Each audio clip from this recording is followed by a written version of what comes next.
결단해서 가시게 됩니다. 예, 어느 시점 이렇게 자율적으로 가시게 되는데 지난 한 해 동안 수고해 주신 감사하고 또 금년 한 해도 계속 이곳 편안하고 든든한 교회에서 하실 분들도 계시고 또 새롭게 우리 성가대에 금년 들어서 들어오신 분들이 계십니다. 예, 김도호 집사님 또 우리 오늘 제지임명 받지만 이미선 집사님, 김계희 집사님 이렇게 세 분께서 지금 새로운 입단을 하셨습니다. 잠깐만 자리에 일어나시겠어요? 김도호 집사님, 이미선 집사님, 김계희 집사님 박수로 여러분 환영하겠습니다. 할렐루야. 감사합니다. 감사합니다. 예, 지난해 이제 중간에 우리 오늘 권찰임명 받게 되는 정명주 권찰님께서 들어왔는데 박수 못 받았습니다. 박수 한번 정명주 권찰님. 예, 할렐루야. 감사드립니다. 합주단 분들이 오늘 이제 홍성으로 가셨습니다. 오늘 보니까 한 분 백영빈 권사님 지금 지키고 있는데 예, 합주단의 여러분 많이 지원했으면 좋겠어요. 함께했던 신경세 권사님과 또 이주연 집사님 그 팀들이 홍성 11시 합주단으로 가셨어요. 외로운 게 아니에요. 많은 분들 올 것입니다. 우리 배병님 합주단 단장 금년 단장을 맡았는데 우리 박수로 뜨겁게 격려하겠습니다. 감사합니다. 할렐루야. 예. 삼국지는 1259명의 인물이 등장을 하고 성경은 2197명의 인물이 등장합니다. 여러분의 선입관 가운데에 삼국지 그러면은 이렇게 많은 사람들이 나오는구나 라고는 선입관이 있지 않습니까? 그런데 성경은 그 배 이상의 인물이 나와요. 그렇게 배 이상의 인물 가운데에 누구의 인물을 그렇게 많이 기록했을까 하면은 바로 단연코 예수 그리스도입니다. 그러면 그 다음 사람이 궁금하지 않습니까? 그 다음 사람이 누가 많이 기록되어 있을까? 성경은 다윗이라고 하는 인물입니다. 오늘 새벽두에 다윗이 복받은 말씀을 좀 전하려고 합니다. 다윗의 일대기를 쭉 보면은 참으로 산전, 수전, 공중전 다 겪었어요. 얼마나 많은 고난과 위기가 많았습니다. 아주 어린 시절부터 노년기까지 다양한 그의 일대기를 성경은 소개하면서 참으로 많은 우여곡절이 있었습니다. 그런 가운데에 다윗은 어떤 면에서 하나님께서 복을 주시는 그런 인물로서 성경은 말씀하고 있을까? 다윗을 통해서 하나님께서 우리에게 주시는 메시지가 참 많습니다. 오늘은 새벽두에 다윗을 통해서 주시는 메시지 가운데 하나, 다윗과 같은 복을 우리 교회와 오늘 참석하신 여러분들이 다 받고 누려가시기를 주의 이름으로 축복합니다. 그렇다면 가장 중요한 다윗의 복받는 결정적인 그 일대기 가운데 하나를 소개한다면 뭘까? 그건 단연코요, 다윗이 하나님의 성전을 건축하고 싶은 그 마음을 품은 것을 하나님이 깊이 샀어요. 왜냐하면 다윗이 왕이 되고 자기 궁궐을 잘 지었거든요. 그리고 하나님의 성전을 지키기 위해서 준비를 했습니다. 그런데 하나님이 허락하시지 않았어요. 그래서 성전을 건축하지 못했어요. 너무너무 아쉬운 부분입니다. 그런데 그럼에도 불구하고 하나님은 이런 다윗에게 상상할 수 없는, 다윗이 계산할 수 없는 복을 주시게 된 겁니다. 그러면 어떻게 해서 그런 일들이 일어났을까? 우리가 하나님 아버지 마음을 첫째 알고 그분의 뜻을 성경을 통해서 계시된 만큼 아는 게 참 중요하거든요. 다윗을 통해서 우리에게 하나님의 성품과 그의 뜻을 계시하고 있는데, 첫째는 하나님께서 다윗을 보시기에 하나님 마음에 든 겁니다. 이게 참 중요한 거예요. 하나님은 인격적인 하나님이신데 다윗을 보실 때에 다윗이 마음에 든 겁니다. 이름하여 사도행전 13장 22절 보면은 이렇게 해석하지 않습니까? 여기 패하시고는 사울 왕을 패한 겁니다. 하나님이 사울 왕 패하시고 다윗을 왕으로 세우시고 증언하여 이르시되 내가 이새의 아들 다윗을 만나니 내 마음에 맞는 사람이라. 이건 뭐세요? 다윗이 내 마음에 든다는 뜻이죠. 하나님이 다윗을 볼 때 마음에 든 거예요. 그래서 다윗 통해서 앞으로 뜻을 다 이루리라. 지금 그렇게 말씀하고 계시잖아요. 그러면 다윗이 내 마음에 든다는 건 이 마음이라는 것이 참 중요합니다. 하나님께서 우리의 마음을 이제 보시는 거잖아요. 우리 마음을 보시고 든다 안 든다 이렇게 하나님께서 판결하시는 거 아니겠습니까? 특별히 오늘 제가 다윗이 마음이 하나님께 든 것 참 많아요. 어릴 때부터 노년기까지. 그 중에 하나님께서 정말 더 많은 마음을 보셨던 것, 이것이 뭘까 했더니 말씀드린 것처럼 성전 건축입니다. 그런데 성전 건축에 대한 이런 마음을 다윗이 어떻게 품었느냐 하면 법궤가 들어오지 않습니까? 법궤는 하나님을 상징하는 거예요. 그런데 법궤를 마땅히 이렇게 모실 만한 성전이 없었어요. 사실상 법궤를 들어오는 과정에 다윗은 깜짝 놀래요. 왜? 우사 사건을 통해서. 이 우사가 이 법궤를 함부로 다루다가 그만 길거리에서 죽고 맙니다. 이걸 보면서 저 법궤 함부로 들어갔다가는 화를 당하겠구나. 그래서 걱정되어서 그만 오벳 에돔의 집에 3개월 법궤를 모시게 합니다. 그랬더니 오벳 에돔의 집이 하나님의 복이 임하는 거예요. 이걸 보면서 다윗이 빨리 법궤를 모셔와야 되겠다. 그런 마음에서 이제 법궤를 다윗궁으로 오는 과정에 너무 기뻐합니다. 여러분도 아시겠지만 다윗이 너무 기뻐해서 입었던 그 예배 드릴 때 입었던 베옷이 벗겨질 정도로 막 춤을 추면서 기뻐하는데, 이렇게 해서 이제 오벳 에돔의 법궤가 다윗성에 들어왔어요. 그러나 마땅히 성전 건축하지 못했기 때문에 법궤를 못 모십니다. 마음이 너무 아픈 거예요. 자기의 왕궁은 수려합니다. 그런데 정작 법궤를 자기 다윗성에 예루살렘에 모셔왔지만 모실 만한 장소가 없어요. 그래서 지금 임시 거처를 만들어 가지고 법궤를 거기다가 이제 모신 겁니다. 얼마나 다윗이 마음이 불편했겠어요. 너무 마음이 아팠어요. 그런데 놀라운 것은 하나님께서 그 마음을 보신 겁니다. 성전 건축을 보신 게 아니에요. 왜 하나님이 성전 건축을 다윗에게 허락하지 않았을까요? 전쟁에 나가서 그 손으로 피를 많이 흘린 장수였습니다. 전쟁을 많이 했던 왕이었습니다. 그러다 보니까 하나님께서는 그 손으로 성전을 건축하는 것을 허락하지 않은 거죠. 그리고 오늘 또 말씀하고 있잖아요. 내 후손 가운데에 성전은 건축할 것이다. 이렇게 약속하고 있어요. 이 놀라운 것은 하나님께서 비록 다윗이 성전을 건축하지는 못했지만은 하나님이 보신 것은 성전 건축이 문제가 아니에요. 성전 건축이라고는 외형적인 어떤 이 결과물, 이게 중요치 않아요. 하나님은 다윗의 그 마음과 그 중심이 더 중요했어요. 여러분, 하나님께서 뭘 보시는 겁니까? 마음과 중심을 보는 거예요. 얼마나 많은 결실을, 외적인 어떤 모습을 만들어 놓았는가, 이게 중요치 않아요. 하나님이 보시는 것은 그 내적인 자세입니다. 내적인 마음의 자세입니다. 그 마음 속에 품고 있는 그 중심을 주님이 보십니다. 이 아름다운 다윗의 마음을 주님이 다 아시는 거죠. 10길 물속은 알아도 한 길 마음속 알아요, 사람? 같이 부부간이 50년 살았지만은 알아요, 몰라요? 알아요? 대단한 은혜입니다. 참 그렇죠. 알아야 돼요. 부부의 마음을 사실 알아야 됩니다. 서로 소통을 많이 해야죠. 대화를 많이 하고, 싸움도 가끔 하지만 그 싸움 속에서도 서로 많이 알아가고, 어떤 부부는 자기는 20년 동안 결혼 생활하는데 남편과 한 번도 싸움을 안 했다고 하더라고요. 아니, 저도 뭐 그 당시에 여러 번 싸움 많이 했는데 깜짝 놀래가지고, 아니 집사님 어떻게 해서 그렇게 20년 동안 한 번도 싸움을 안 하셨어요? 정말 대단하십니다. 그랬더니 싸움할 일이 없대요. 여러분, 부부간에 싸움할 일이 없죠. 근데 이 집이 없다고 하더라고 진짜. 그래서 내가 또 놀래가지고 싸움할 일이 어찌가 없어요? 그랬더니 이렇게 이분이 말씀하시더라고요. 남편과 말 안고 살아요.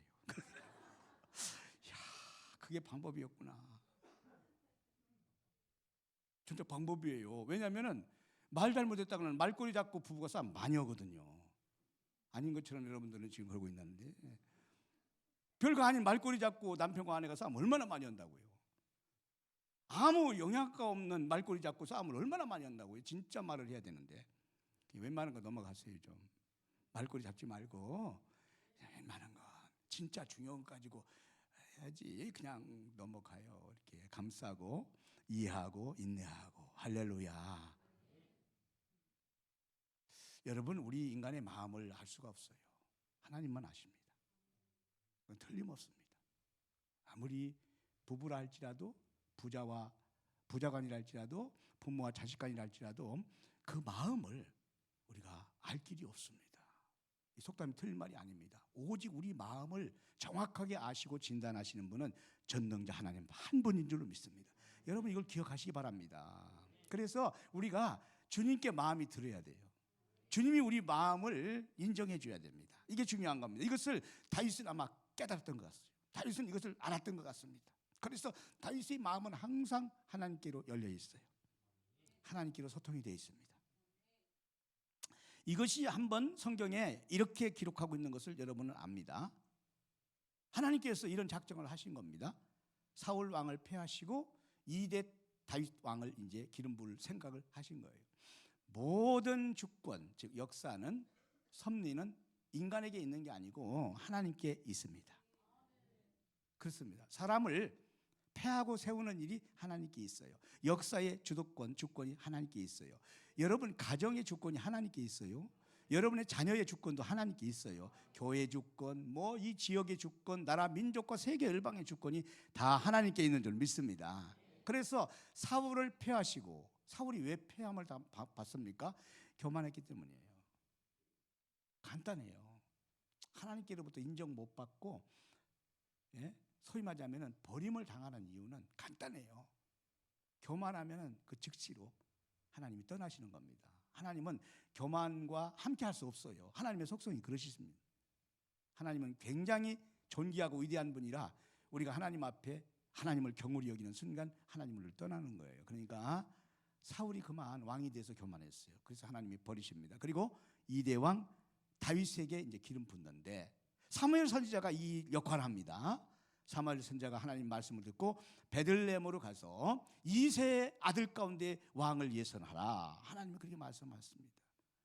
그래서 영적으로 탁월한 대선지자죠. 대단한 사사 사무엘이 이제 베들레헴 이세의 집에 왔습니다. 그리고 아들들을 다 불러 모으라고 이세에게 말했습니다. 그 집에 아들이 8명이나 됩니다. 큰아들부터 오는 것이에요. 큰아들 엘리압, 둘째 아들 아비나답, 셋째 아들 삼마. 그런데 이 3명의 아들은요, 그 당시에 현역 장군이었어요. 기골이 장대한 장군.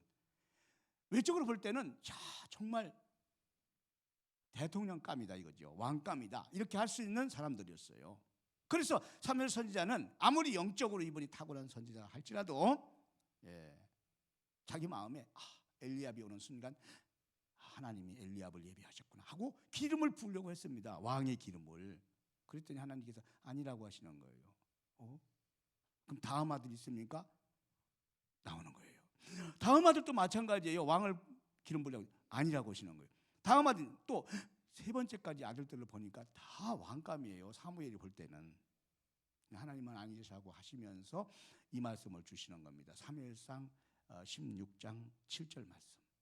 이 말씀을 여러분 기억하실 거예요. 아마 여호와께서 사무엘에게 이르시되 그의 용모와 키를 보지 말라. 내가 이미 그를 버렸노라. 내가 보는 것은 사람과 같지 아니하니 사람은 외모를 보거니와 나 여호와는 중심을 보느니라. 할렐루야. 여러분 일평생 이 말씀을 여러분의 삶 가운데 적용하시고 여러분의 자녀들 가운데 가르치기 바랍니다. 그렇다고 뭐 용모, 외모 중요치 않다는 얘기는 아니에요. 우선순위 가운데 저 밑으로 내리라는 뜻이에요. 키 크신 분들 죄송합니다. 제가 키가 작아서 이런 얘기하는 게 절대 아니라는 사실을 여러분 알아요. 성경에서 말씀하고 있잖아요. 또 큰 거 그거 뭐 대단한 거 아니다 그런 뜻이 아니에요. 굉장히 중요하고 축복이에요. 그러나 순위로 좀 밑에 내려놓으라는 뜻이지. 결혼하는 사람들은 키 크면 1순위 잡는 사람이 있어요. 낭패예요. 잘못하면. 그것만 보면 낭패예요. 다 봐야지. 다 봐야 돼요. 봐봐야 돼. 근데 우선순위가 마음이라는 거잖아요. 마음. 나 여호와는 그 중심 마음을 보느니라. 구약 성경을 보니까요, 히브리어로 그러니까 레바브라고 그랬습니다. 레바브. 이 레바브를 영어로는 하트, 우리말로는 마음을 보시느니라. 마음. 근데 이 마음을 신앙적으로 풀으면은 그 중심을 보신다는, 중심. 여호와는 중심을 보시느니라. 그 중심이 뭘까요? 마음 씀씀이를 보시느니라, 이런 뜻이에요. 그러니까 주님이 보시는 것은 마음 씀씀이를 본다는 거예요. 마음 씀씀이. 마음 씀씀이라는 얘기 들어보셨잖아요. 마음 씀씀이라는 게 있어요. 네, 마음 씀씀이. 네, 그게 있습니다. 여러분, 오늘부터 마음 씀씀이가 주님 마음에 합하시기 바랍니다. 그러면 다윗의 마음 씀씀이가 어떤 부분이 주님 보시기에 들었을까? 이 부분만 놓고 제가 설명을 간단히 할게요. 아니, 대선지자, 대사사 사무엘이 아들들을 다 소집시켰어요. 그래서 이새가 이제 드디어 저 베들레헴 골짜기의 말째인 다윗도 오라고 그랬습니다. 이건 제가 하는 얘기가 아니라 성경 해석자들이 추정하는 겁니다. 그런데 다윗이 그 자리에 오지 않은 겁니다. 7명의 아들들은 다 왔는데 어떻게 전달했을까요? 얘들아, 너희들이 아무리 바쁘지만은 우리 집에 대사사가 오신다. 대선지자 우리 사무엘께서 오신다. 다 은혜 받으러 오거라. 사실 축복 받으러 오거라. 이게 다 전했어요. 믿음 좋은 아들 7명이 다 온 겁니다. 그런데 다윗은 그 자리에 나타나지 않았어요. 왜 안 나타났을까요? 아버지를 불순종했을까요? 믿음이 없어서 그랬을까요? 아니었어요. 마음 씀씀이가 달랐어요. 7명의 형들과 이 어린 말째였던 다윗의 마음 씀씀이가 달랐다. 주님이 이걸 보신 겁니다. 사람은 그걸 못 봤습니다. 여러분, 때로는 우리가 사람이 못 보는 것을 주님이 정확하게 보신다는 사실이에요. 그러면 다윗의 마음 씀씀이가 뭐였느냐? 이런 마음 씀씀이었어요. 아버지, 대사사, 대선지자 사무엘께서 우리 집에 오는 건 너무 영광이고 저도 가서 축복받고 은혜 받고 싶지만 마음은 원이지만 제가 지금 이 베들레헴에 어린 양떼들이 많습니다. 이 양떼들을 제가 잠시 비워두고 그 영광스러운 자리 가는 것이 아버지, 제가 너무 마음이 부담스럽습니다. 저를 대신해 줄 사람도 없고. 여러분, 이런 시골교회 목사님들 많겠어요, 적겠어요? 많아요. 20-30명 그 시골에 목회하면서 제가 어제 보은 시골에 가서 주말 집회하고 왔거든요. 그 교회만 집회하기가 너무 힘들어요. 그러니까 주변에 교회들이 연합해가지고, 보은에 연합해가지고 목사님들만 한 10분 오셨더라고요. 그리고 주변의 교회들이 함께 동참하고 이렇게 해서 그 교회당을 꽉 짝지만 채워서 연합성회를 한 거죠. 그렇게 그 시골에 얼마나 힘듭니까? 그런데 그런 교회에서 묵묵히 가서 처음 보는 목사님을 만났는데 그분에게 아니 어떻게 제 시골까지 왔습니까? 예, 저는 서울에서 목회하다가 농촌에 이 연세 드신 분들을 섬기려고 조그만한 교회에 부임한 지 지금 3년 됐습니다. 얼마나 훌륭합니까? 얼마나 훌륭. 그렇다고 해서 도시에 반짝반짝 빛나는 수천 명의 목회하는 분은 안 훌륭하다는 뜻은 아니에요. 얼마나 훌륭해. 바로 베들레헴 골짜기에서 어린 양떼를 돌보는 다윗의 심정이 그런 심정이었거든요. 주님 보시기에 너무너무 기뻐하시는 거예요. 제가 그 영광 자리에 부름받아 초청받아 갈 수 있지만 그러나 이 어린 베들레헴의 양들을 누가 돌봅니까? 아버지 용서해달라고. 그래서 다윗이 그 자리에 나타난 거예요. 두 번째는 다윗은 사람의 마음에 들려고 한 게 아니라 사실 누구 마음에 듭니까? 주님 마음에 들려고. 그 외로운 어린 소년의 베들레헴 양치기 목동으로서 사람의 눈에 들려고 한 게 아니라 하나님의 눈에 들려고 이렇게. 사람의 눈에 드는 것도 중요해요. 그러나 우리는 크리스찬으로서 하나님의 자녀로서 하나님의 눈에 들려고 하나님의 마음에 들려고 하는 거, 이게 다윗에게는 있었다는 것이죠. 저와 여러분이 하나님의 마음에 씀씀이에 들기를 바랍니다. 이게 다윗이 하나님 마음에 합한 사람이 된 거예요. 그래서 하나님께서 다윗에게 상상할 수 없는 다윗이 계산할 수 없는 엄청난 복을 약속하셨고 다 이루게 하신 줄로 믿습니다. 두 번째로는 너무 여러분 잘 아시는 말씀인데, 다윗은 항상 하나님을 높이고 자신을 낮췄기 때문이에요. 다윗은 한마디로 겸손한 사람이었습니다. 여러분, 참 겸손이 뭘까요? 참 겸손이 뭘까요? 참 겸손은 끝까지 가는 겁니다. 일편단심이라는 거예요. 초지일관이라는 겁니다. 변함이 없이 가는 것을 참 겸손입니다. 이를테면 이런 것이 겸손 아니잖아요. 가난할 때 그렇게 겸손했어요. 조금 소유가 많아진 부자가 됐어요. 그럼 어떻게 될까요? 그 겸손 유지할 수 있어요? 유지할 수 있죠. 정말 겸손하다면. 그런데 그런 사람이 많지 않다는 거 기억하시죠? 여러분, 낮은 자리에 있을 때 겸손할 수 있어요. 그러나 높은 자리가 됐습니다. 그때도 겸손해야 되잖아요. 근데 그 겸손 유지할 수 있는 사람이 얼마나 있을까요? 많지 않습니다. 여러분 빼놓고는 없어요, 사실은. 여러분 그렇게 되기를 축복합니다. 여러분이 가난할 때나, 여러분이 낮을 때나, 여러분이 부자가 높은 자리에 됐든 변함없이 하나님 앞에 첫째 겸손하기 바랍니다. 이것이 다윗의 마음이었어요. 이것이 다윗의 겸손이었습니다. 다윗은 어린 시절, 즉 이 목동 시절에서 왕이 됐을 때 그 겸손이 전혀 변화가 없어요. 더군다나 다윗은 말하자면 환난과 고난 가운데에서 겸손했고, 그가 모든 문제가 해결됐을 때 더 겸손했어요.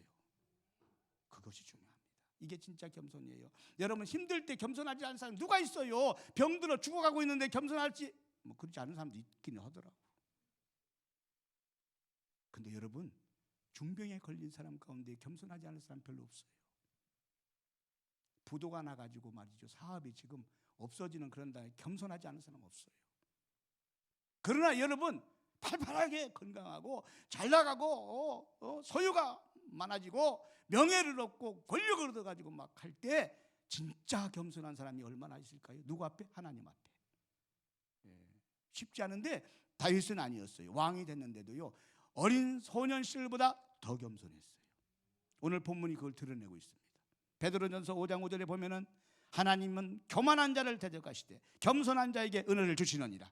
야고보서 4장 10절에도 주 앞에 낮추라. 그리하면 주께서 너희를 높이시리라.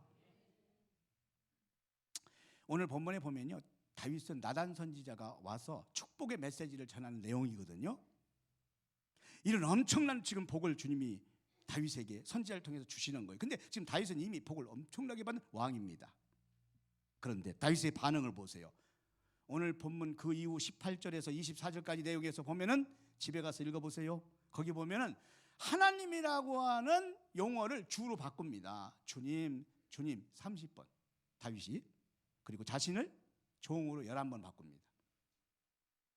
그러니까 다윗은 하나님을 주로 고백하고 자신은 종으로 낮추는 거예요. 쉬운 일이 아닙니다. 대통령이, 왕이. 절대 권력자, 최고의 권력자 다윗이 나라의 주인이었고 백성들을 다 다스리면서 최고의 섬김을 받은 황제였어요. 그런데 그가 하나님은 주인 되시고 저는 종입니다. 일평생 겸손을 잃지 않았던 다윗이 복을 받은 줄 믿습니다. 아이러니한 사실은요, 마태복음 11장 20절에 보면 예수님께서 고라신, 베세다, 그 다음에 가버나움을 저주하셔요. 왜냐하면 교만해서 그랬어요. 자, 그건 하나님께서, 예수님께서 우리에게 주신 어떤 교훈을 담고 있어요. 교만은 하나님이 싫어하신다는 것을 확실히 싫어하신다. 가버나움아, 하늘까지 높아지겠느냐, 음부까지 낮아지자. 교만했던 그 땅은 풀 한 포기가 안 났습니다. 하나님은 교만과 함께 할 수가 절대 없다는 뜻이죠. 여러분 속에, 여러분 마음 속에, 여러분의 삶 속에 교만은 여러분의 사전에 없기를 바랍니다. 하나님의 복을 받기 원한다면 다윗처럼 하나님은 높이는 겸손한 성도가 되기를 축복합니다. 세 번째는 복을 구했기 때문이에요. 자, 29절 말씀은 같이 한번 읽어보겠습니다. 시작. 이제 청컨대 종의 집에 복을 주사 주의 앞에 영원히 있게 하옵소서. 주 여호와께서 말씀하셨사오니 주의 종의 집에 영원히 복을 받게 하여 주시옵소서. 아멘. 자, 이 부분 굉장히 중요해요. 왜 중요하냐면 다윗은 모자람이 없는 복을 다 받았어요. 왕이잖아요. 그런데 다윗이 하나님 앞에 복을 구하는 겁니다. 하나님, 저에게 복을 주세요. 제 가문에, 가정에, 후손에 복을 주세요. 하나님은 약속했어요. 내 후손이 견고하게 설 것이다. 내 후손이 성전을 지을 것이다. 하나님, 그 복이 다 이루어지기를 원합니다. 간절한 마음이에요. 여러분, 우리 기독교는 기복신앙이 절대 아니에요. 미신신앙이 아니에요. 저는 한때 주님을 몰랐을 때, 주님을 못 만났을 때 아주 이 부분에 굉장히 반항을 했어요. 우리 기독교가 잘못됐다. 아니, 왜 기독교가 이렇게 외적인 걸 많이 추구하고 물질을 많이 추구하고 교회가 이렇게 큰 교회를 짓고 성도들이 왜 교회가 많이 이렇게 모여지고 그리고 대사회적인 빛과 소금이 못 되고 이러는가 하면서 제가 반항했어요.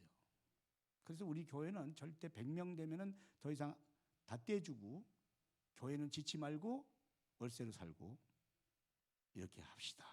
우리 교회 20, 30명 모일 때 30년 전에 그렇게 선포했어요. 그리고 그렇게 실제 실현했어요. 그리고 제가 최고 정의로운 사람인 줄 알았어요.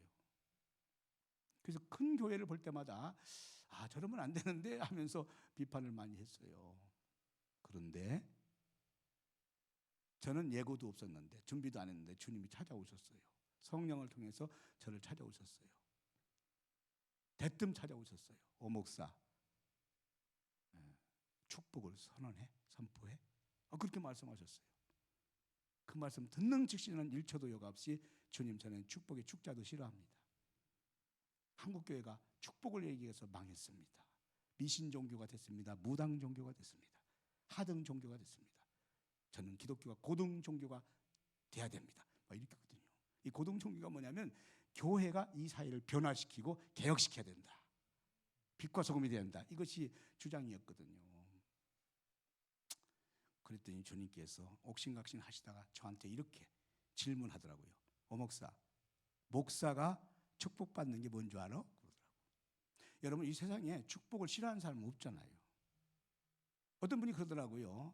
그렇게 독실한 불교 신자 집에 가가지고 전도하는데 그렇게 거부를 당했다는 거예요. 그래도 기도 좀 해드릴게요. 그러면 아멘 그런데요. 다 좋아한대. 잘 되라고 하면은 그렇게. 저도 한속에 주님께서 목사가 축복받는 게 뭔 줄 알아? 이렇게 말씀하셔갖고 저도 막 굉장히 궁금하더라고요. 그래서 그건 뭔데요? 그랬어요. 그랬더니 목사가 축복받는 건 교회가 부흥되는 거야 그러더라고요. 저도요 그때 민중목회했지만은 사회선교했지만은 부흥되고 싶더라고요. 우리 교인들 보니까 한 달에 한두 번 교회 나오고 저녁 예배 안 나오고 새벽 기도도 안 나오고 막 이러니까 저도 은근히 좀 주일날 다 나왔으면 좋겠네. 주일밤도 나왔으면 좋겠네.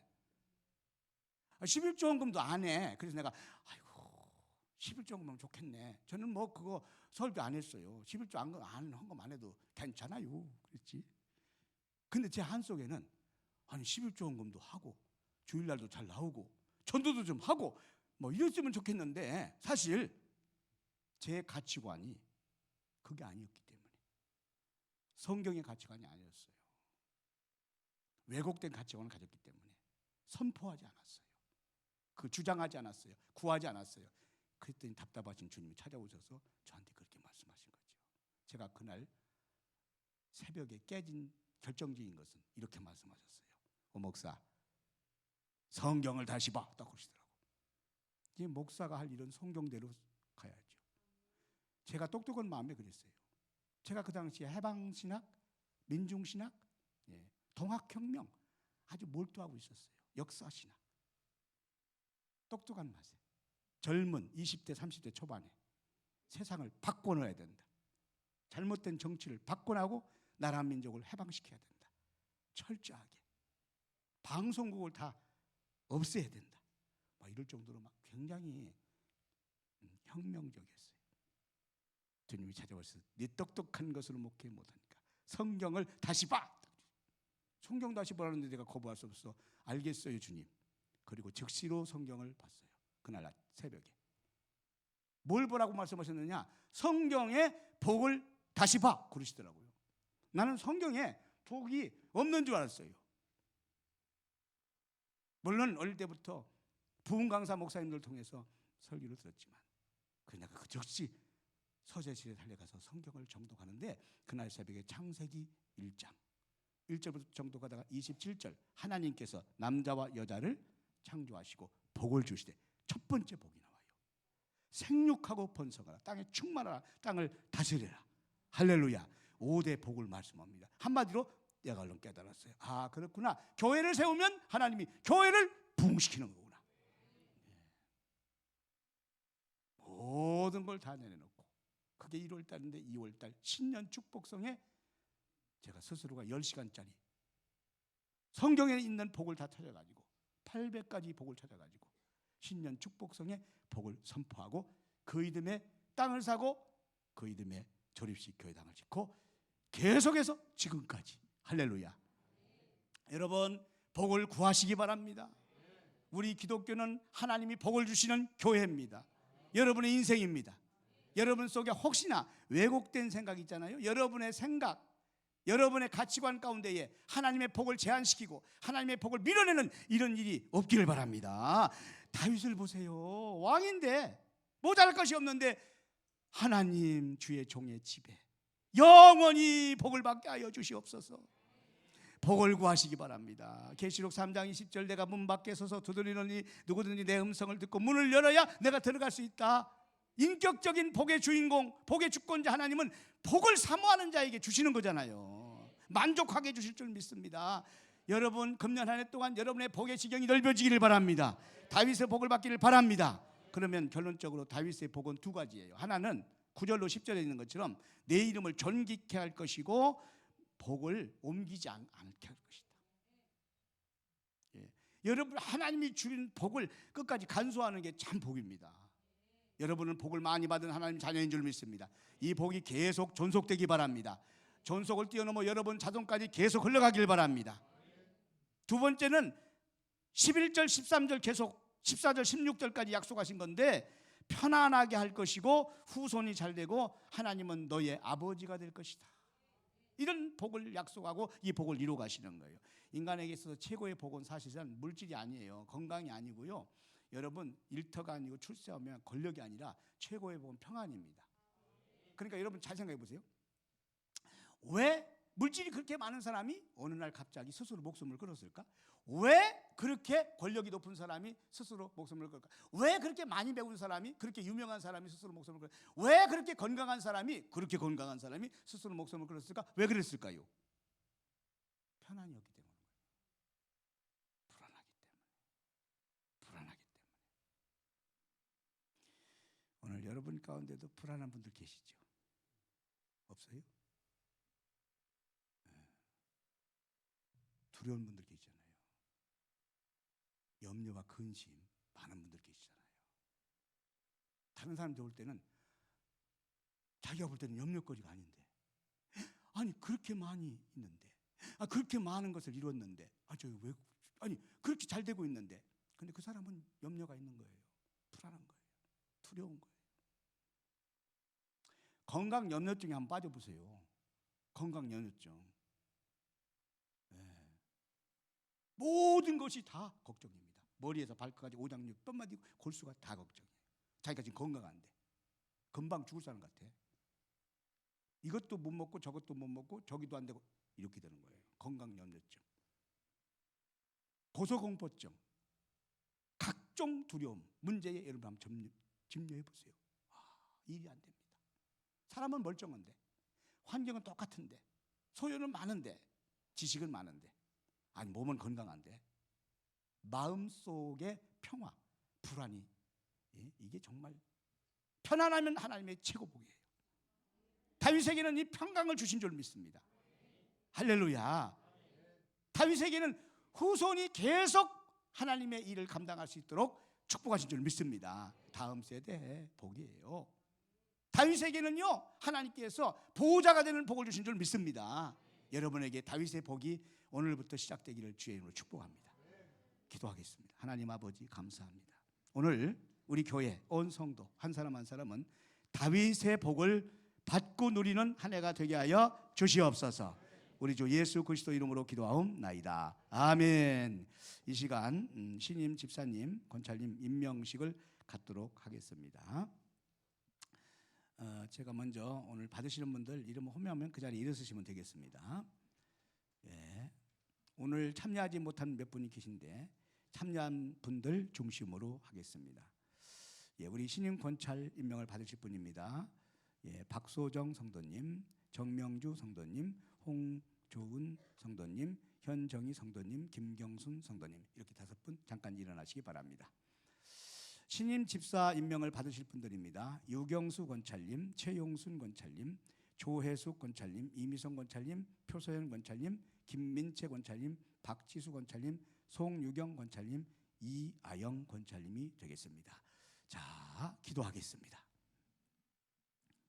은혜로우신 아버지 하나님, 하나님께서는 우리 교회를 큰 은혜 주시고 축복하사 새해 벽두 첫 주일에 이렇게 귀한 분들 박소정, 정명주, 홍조은, 현정희, 김경순, 유경수, 최용순, 조혜숙, 이미선, 표서연, 김민채, 박지수, 송유경, 이아영 권찰님들, 성도님들을 권찰과 집사로 오늘 세우십니다.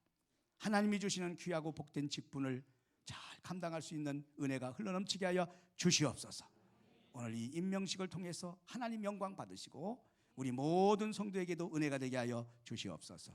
우리를 보배롭고 존귀하게 택하시고 직분 세워주시는 우리 주 예수 그리스도 이름으로 기도하옵나이다. 아멘.